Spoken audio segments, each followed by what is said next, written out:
Veux-tu la vitrine d'ici?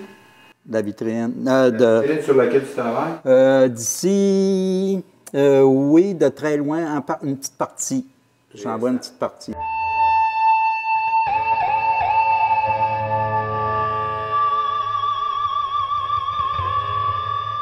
Moi, je suis autodidacte. Je n'ai pas de formation comme telle. Je suis juste quelqu'un de curieux. C'est sûr que j'ai lu beaucoup. J'ai commencé par lire là, tout ce que je trouvais de livres sur l'histoire de l'art pour en arriver à lire. C'est sûr, ce qui m'intéresse le plus, c'est l'art actuel. C'est-à-dire que c'est sûr que je vais me racheter encore des livres, je vais lire les revues, je vais me tenir au courant de ce qui se passe là, au niveau de mon domaine. C'est sûr que moi, je trouve ça important de se tenir au courant, de savoir ce qu'il y a dans l'air, savoir les orientations, sans nécessairement les suivre. Mais c'est sûr qu'il y a des choses qui nous influencent. On n'est pas hermétique, on n'est pas fermé à tout ce qui se passe dans notre milieu. Là. On est influencé par dirais, la dynamique d'un milieu. C'est sûr que ça nous influence. Ça nous donne des idées, ça nous donne des orientations. Puis ça alimente ta réflexion. Fait que c'est sûr que c'est par ça que j'ai une connaissance de l'art, une connaissance plus approfondie, là, sans avoir de formation. C'est à partir de ma curiosité. Puis je me dis, pour être artiste, il faut être curieux. Si tu n'es pas curieux, on dirait que tu végètes, là. Tu n'avances pas, tu n'évolues pas, tu refais toujours les mêmes choses.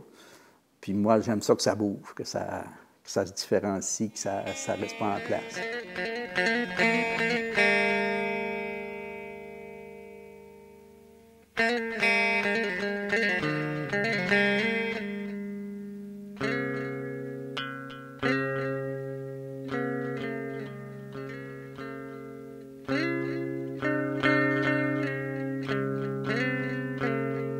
À peu près tout ce que je fais est un petit peu éphémère.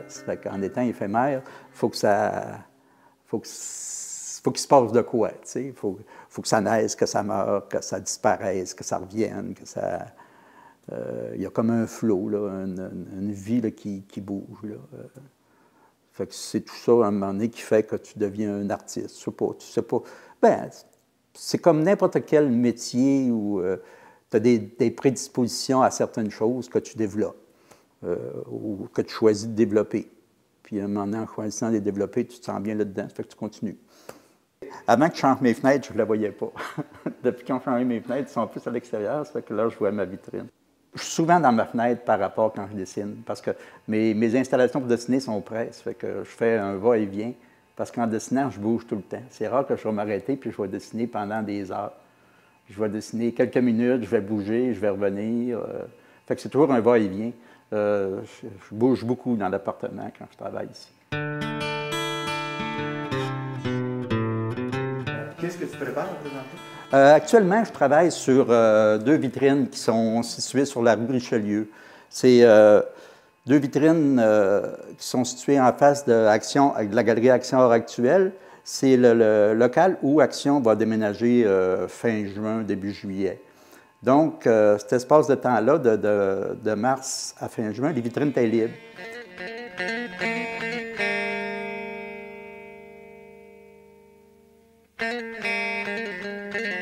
Fait que j'ai demandé si je pouvais intervenir dans ces deux vitrines-là, m'en servir.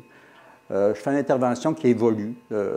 Ça va se passer ça se passe sur 4 mois. J'ai commencé tranquillement à installer des choses, à jouer avec le mur, puis ça se modifie tout le temps, souvent de jour en jour, des fois d'une semaine à l'autre. Moi, je considère ça un petit peu comme un film muet au super, super ralenti.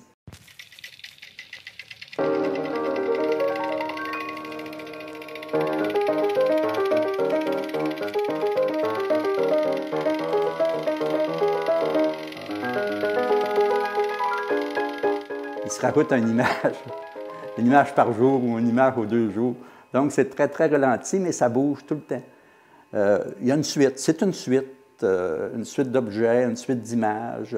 C'est une suite qui a une certaine logique, qui n'en a pas tout le temps. C'est une suite à partir d'une réflexion qui n'est pas toujours sentie, puis qui n'est pas toujours évidente à comprendre, mais qui est là. Il y a une suite, tout simplement.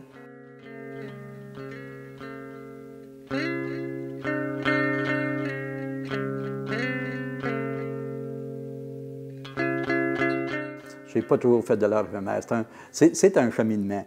Au départ, je suis peintre. J'ai commencé par la peinture. J'ai fait de la peinture à peu près jusqu'en 75, en 1975. C'est vrai que je ne suis pas jeune.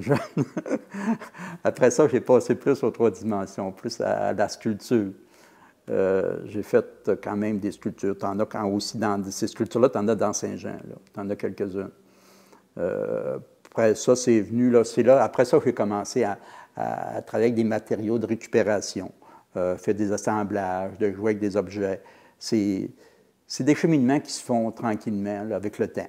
Tu essaies des choses, tu dis, ah, ça, il y a des choses qui se plaisent plus, donc tu continues à développer ça.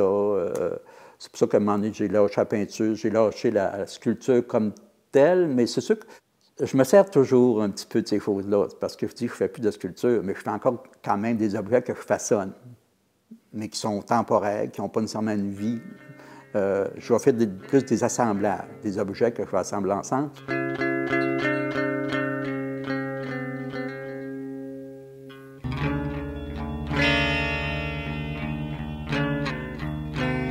Mais l'idée, vraiment, de départ, l'idée est simple. C'est que mon atelier ici n'est pas grand. Avant, j'avais un autre atelier qui était beaucoup plus grand, où j'avais amassé beaucoup d'objets qui me servaient dans des installations ou à différentes choses, ou que j'aimais, ou que je trouvais beau, ça fait que je les ramassais. Mais quand j'ai fermé mon atelier, parce qu'il démolissait l'édifice, j'ai tout emmené ici. Mais là, moi, j'étais submergé, j'avais pas de place, là. Il y en avait trop. Fait que l'idée que j'ai pensée, je me suis dit, pourquoi mon atelier ne déborderait pas dans le milieu urbain, dans la ville?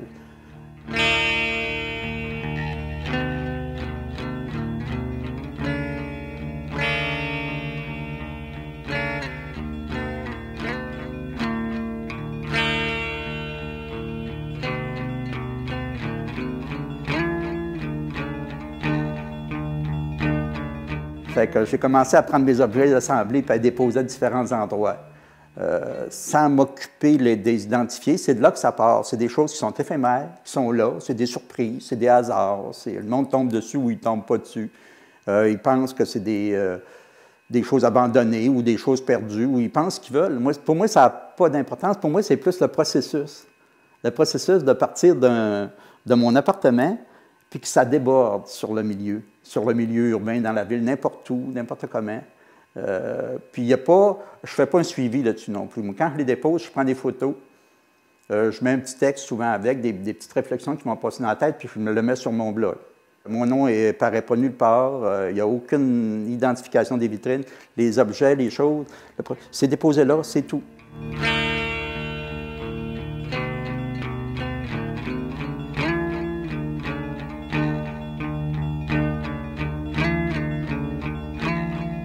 Ici, j'ai moi, ce que j'appelle des virus, des formes qui peuvent ressembler un petit peu à des virus. Au centre, dans la vitrine actuellement, il y a des éponges qui vont là au centre. J'ai ici des éponges, je vais aller les chercher, puis je vais vous montrer un petit peu ce que ça peut donner.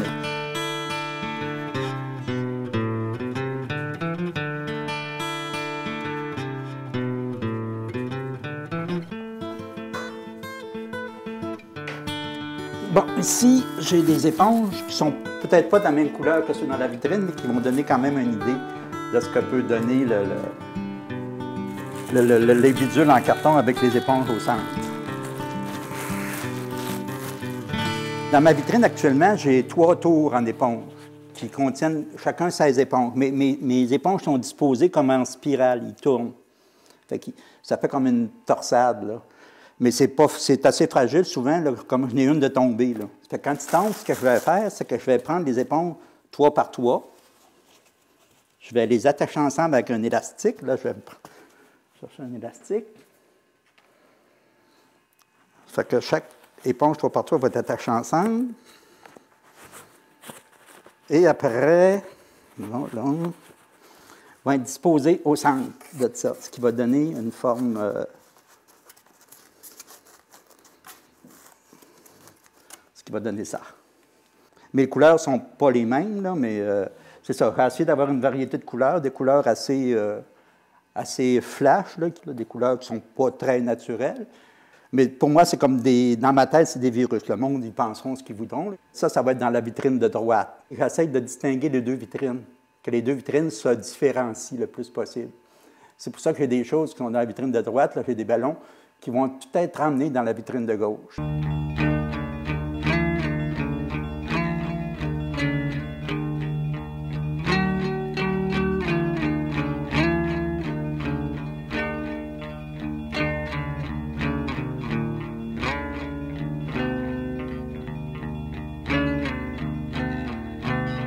Parce que dans la vitrine de gauche, je suis parti de l'idée de la cellule. C'est toutes des petites... On est composé, le monde est composé de cellules. Pour moi, la forme ronde représente la cellule. Fait que ce que j'essaie de me ramasser, c'est toutes sortes de sphères. Soit des ballons, des ballons, des ballons gonflables, des balles de laine, des balles de... C'est pour ça qu'il y a des balles ici par terre, là.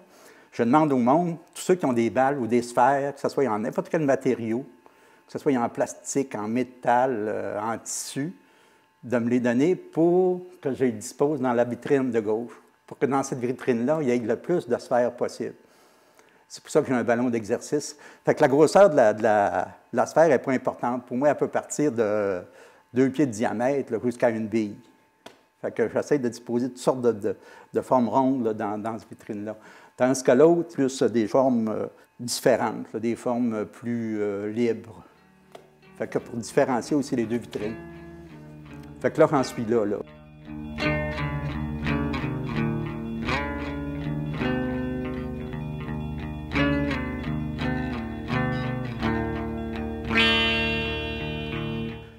Mes dessins vont être installés probablement la semaine prochaine. Là, sur les colonnes, il y a deux, comme des yeux de mutants qui sont sur les colonnes. Ça va être enlevé. Fait que la colonne va rester blanche, puis chaque côté, il va y avoir des interventions au mur. Puis le reste va se passer au niveau du plancher, de la vitrine.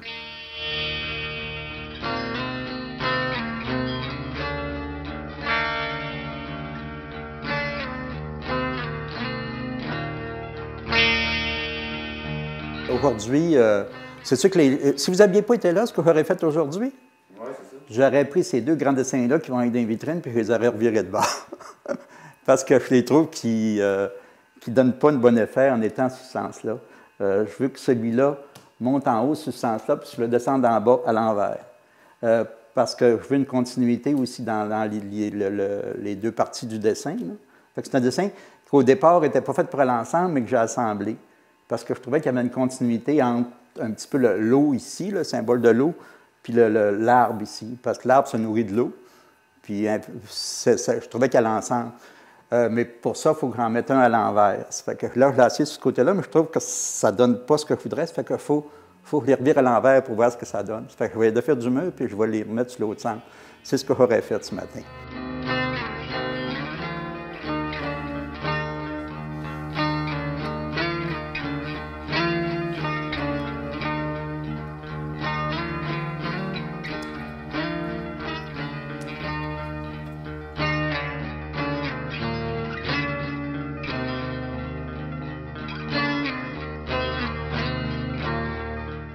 C'est sorti, là, c'est comme public, même si là, je regarde des mots là-dedans qui ne serviront pas, puis qui, comme là, regarde, j'ai champignons urbains, là-dedans, moi, je n'aurai pas de champignons. C'est une idée au départ, mais qui va probablement servir ailleurs. Je me rends compte qu'il y a bien des mots qui reviennent souvent dans mes dessins. C'est un petit peu normal, tu sais. Ambiguïté, désordre. Mais tu en as des mots, par exemple, qui identifient plus le processus. Là, regarde, comme rien ne se tient, tout évolue. C'est sûr que la vitrine, elle évolue tout le temps. C'est plus une réflexion. Plutôt que d'écrire ça sur des petits papiers, moi, j'écris ça sur mes grands papiers, puis je dessine. Puis en dessinant, en faisant des formes, ça t'amène à d'autres choses ou à ça complète. Tu sais. C'est toutes des feuilles 8,5 par 11. Mais moi, le matin, souvent, quand je me lève, je vais écrire des mots, des notes. Je vais réfléchir au projet, je vais écrire des choses. Puis après ça, je réunis toutes ces feuilles-là ensemble, puis je réinterviens par-dessus. C'est pour ça que tu as beaucoup d'écriture écrite en petit, ou des petits dessins, des petits sketchs. C'est des petits dessins que je fais au crayon sur des feuilles, là, des feuilles de récupération. Parce que comme moi, je travaille toujours avec la récupération, même mes dessins, c'est tout du papier récupéré et des crayons de couleur récupérés. Parce que c'est tout au crayon. Souvent, là, ces grands dessins-là, c'est tout au crayon de couleur. Je ne perds rien, je récupère tout, je me sers de tout.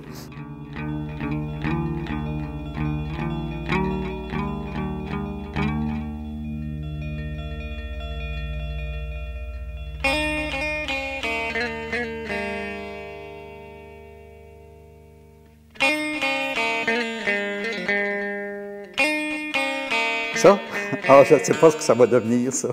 Quelqu'un qui m'avait donné ça. Puis je me suis dit, à un moment donné, ça peut me servir, tu sais, mais c'est là, comme ça, c'est une chose pour des boyaux d'arrosage, pour tourner des boyaux d'arrosage. Les deux formes allaient ensemble. Moi, j'ai préféré mettre la plus légère en dessous, mettre la plus lourde au-dessus. Mais c'est là. À un moment donné, il va y avoir quelque chose qui va déclencher. Je ne sais pas, ou jamais, mais à un moment donné, j'aimerais ça parce que je trouve que ça prend de la place. Moi, ça m'en débarrasser à un moment donné.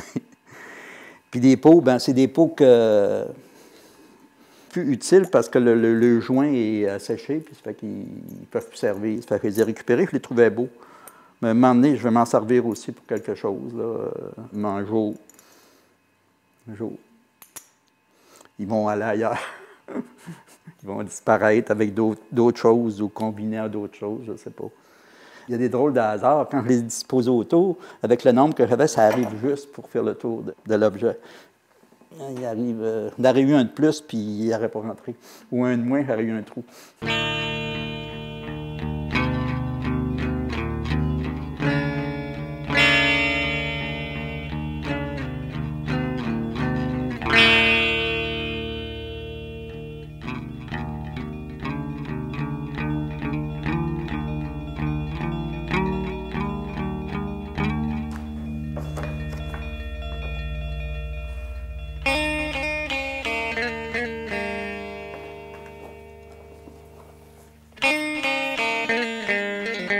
Ça a très peu de chances que ce soit ramasse. Normalement, non. Mais l'avenir, on ne sait jamais. On ne sait jamais. À un moment donné, je vais peut-être flasher sur quelque chose, puis je vais trouver que ça a sa place dans la vitrine, puis ça va y aller. Comme ça arrivera peut-être pas. Je ne le sais pas. Je ne sais pas. J'essaie pas de prévoir d'avance. Parce que quand tu prévois d'avance, tu t'ancres dans cette pensée-là, puis ça te ferme aux autres choses. C'est pour ça que j'essaie de rester le plus ouvert possible pour que tout ce qui se passe ou tout ce qui arrive, que je puisse m'en servir au maximum. Donc, j'essaie d'y aller là, pas trop d'avance. Mais c'est sûr qu'il faut que j'essaie de prévoir jusqu'à un certain temps, mais pas trop. Sinon, là, je vais focusser là-dessus, puis je vais penser juste à ça. Fait que je garde mon ouverture, en me donnant pas trop de contraintes ou pas d'objectifs. C'est ça, je travaille sans objectif. Je travaille sans me laisser flotter, là, puis sans me laisser promener par tout, puis toute chose. C'est sûr qu'il y a j'ai quand même des points d'intérêt. Il y a des choses qui vont m'allumer plus que d'autres. C'est plus des événements ou des petits textes. Mais ça, je peux te donner un exemple. Comme là, je suis parti de mes ballons, je suis parti de cellules. Mais ce qui m'a fait partir des cellules, c'est un article. Un exemple pour savoir d'où je prends mes idées, d'où je ramasse, c'est que je lis comme actualité. Je pense l'avant-dernière actualité, je suis tombé sur juste un petit article, un petit référent scientifique sur des cellules zombies. C'est là qui m'a amené l'idée de cellules. Fait qu'à partir de ce mot-là, moi, j'ai été sur Internet, j'ai tapé cellules sur Google, puis regardé toutes les photos de cellules. Puis je les regardais, je venais dessiner quelques-unes, mais là, je me suis dit, je ne suis pas pour dessiner des vraies cellules, tu sais, ou comment les bâtir. Je me suis dit, la référence que je peux avoir qui est simple, c'est des sphères. Mais moi, dans ma tête, toutes ces sphères-là, c'est différentes cellules. Ça fait que c'est souvent, je fais partie d'idées de même, là, que je ramasse, ou en étant en éveil, en écoutant, ou en regardant. C'est pour ça que si je reste focalisé sur les cellules, je n'aurai pas d'autres idées. Ou il peut y avoir un glissement aussi. À partir des cellules, là, je peux glisser vers une autre idée. Ça peut m'emmener ailleurs, ça peut m'emmener d'autres choses, une suite qui est logique ou pas, mais c'est ouvert. C'est un monde, hein? Tu crées. C'est pour ça qu'il y a une histoire, mais qui n'est pas nécessairement logique tout le temps, qui se suit. Il y a des incohérences. Mais la vie est faite de ça. Tu sais, la vie n'est pas toujours logique, elle ne se suit pas tout le temps. Il se passe différents événements, il y a différentes interventions. Il y a différents contacts, il y a différents accrochages. Dans la création, c'est la même chose. Fait que de tout ça, là, il suit un... Mais ce qui est intéressant aussi, je peux te dire, c'est que ça amène un désordre aussi. Parce qu'on essaie toujours, souvent, le plus possible, de brancher notre vie sur un ordre, sur un sens. Mais le désordre t'amène d'autres visions, d'autres points de vue. Ça argumente le réel. Puis dans ce sens-là, je trouvais ça intéressant, la notion de désordre aussi. Puis qu'il n'y ait pas nécessairement une suite logique tout le temps.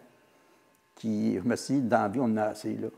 Dans la création, il faut que tu les évacues un petit peu, ces obligations-là, pour donner un autre sens à ce qu'on vit, ou ce qu'on découvre, ou ce qu'on veut explorer ou exploiter.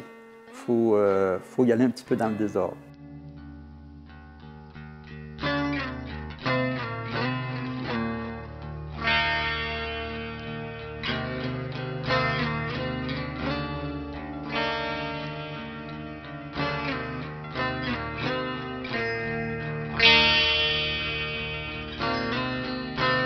Quand je dépose mes choses à l'extérieur, je ne fais aucun suivi. C'est sûr que si je repasse là, souvent je vais repasser, des fois c'est encore là, mais je ne le photographie pas, je ne m'en occupe pas, je le laisse là. Souvent c'est parti. Souvent ça va partir au bout d'une demi-heure, c'est parti. Des fois ça va rester là une semaine, 2 semaines, mais je ne fais pas un suivi. Pour moi, ça n'a aucune importance. Pour moi, le rôle que ça a joué, c'est quand je l'ai déposé. Puis si le monde tombe dessus, ils en font l'interprétation qu'ils veulent, ça leur appartient. Moi, j'ai aucun... C'est comme, alors, un petit peu comme tes enfants, tu leur donnes la liberté, puis ils font bien ce qu'ils veulent, mais ça n'a pas nécessairement l'équivalence. C'est des objets un petit peu banals, qui n'ont pas vraiment une importance, fait qu'ils jouent le rôle qu'ils ont à jouer, c'est tout. Puis moi, on a parlé tout à l'heure de voyager léger. Moi, c'est ce que ça me permet, d'enlever des choses, d'évacuer un petit peu tout ce que tu ramasses. C'est symbolique aussi, parce que dans la vie, tu ramasses un paquet d'affaires, même dans ta tête, qu'à un moment donné, il faut se libérer, il faut se soulager, il faut enlever tout ce qu'on traîne pour avoir une pensée neuve, une pensée nouvelle.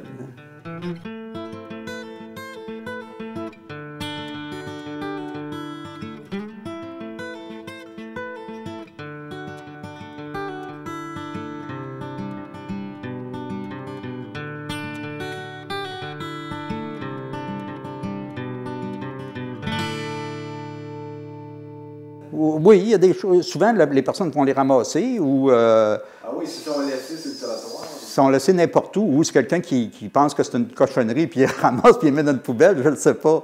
Ou des fois, c'est quand même des objets qui peuvent servir ou qui sont pas nécessairement. Il y a peut-être du monde qui les ramasse parce qu'ils les trouvent beaux ou intéressants, ou ils ont de quoi faire avec, puis ils partent avec aussi, là, je ne sais pas.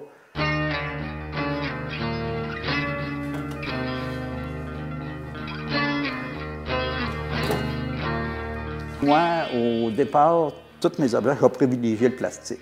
Le plastique, ça a une solidité, mais ça a une fragilité aussi. C'est fait pour durer un temps. Les objets aujourd'hui ne sont pas faits pour passer à travers l'éternité, ils sont faits pour durer un certain temps. Ils ont une fonction pratique pour une semaine, une journée, 2 semaines, 1 an, là, mais c'est rarement plus que ça. Je les ramassais un petit peu partout, ces objets-là. Actuellement, je ramasse le moins possible parce que j'évacue, je me libère. Idéalement, ça serait de vider mon atelier complètement, qu'il n'y ait plus rien. Je ne sais pas si je vais y parvenir, mais j'ai un bon bout de faire. J'ai l'impression que quand c'est vide, tu penses mieux.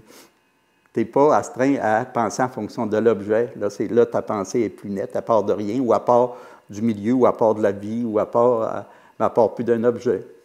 Fait que c'est à ça que je vais en arriver, puis c'est une démarche.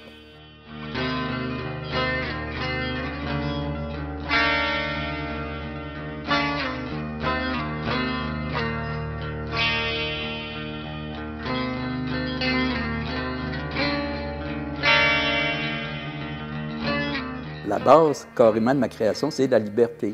Puis pour moi, c'est important parce que, au départ, je pense que quand je suis obligé de faire une chose, je ne partais pas dire un blocage. Je ne suis pas si, c'est pas si pire que ça, là. Mais disons qu'il y a un manque d'intérêt. J'essaie de plus en plus de me limiter à mes réactions, à mon milieu, à mon environnement, à ce que je côtoie, à ce que j'entends, à ce que je perçois, que de répondre à une demande.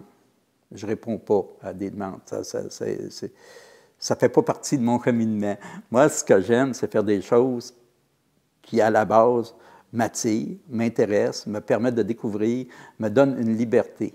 C'est pour ça que, pour moi, la permanence n'a aucune importance. Parce que si tu fais des choses de permanent, ça t'oblige à travailler avec certains matériaux, avec des choses qui vont résister, qui vont passer à travers le temps.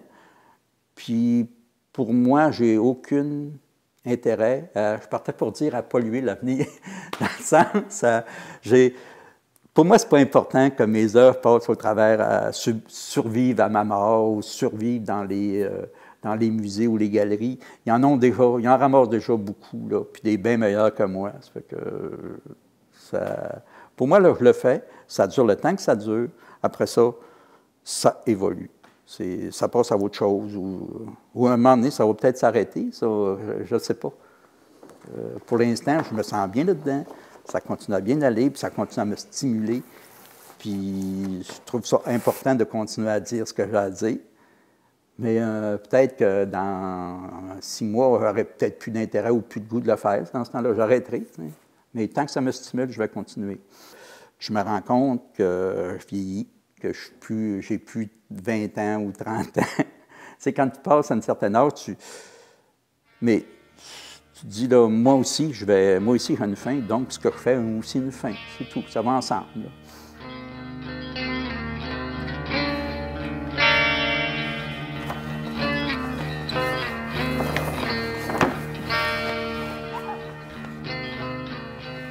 Ça travaille mieux quand je suis tout seul.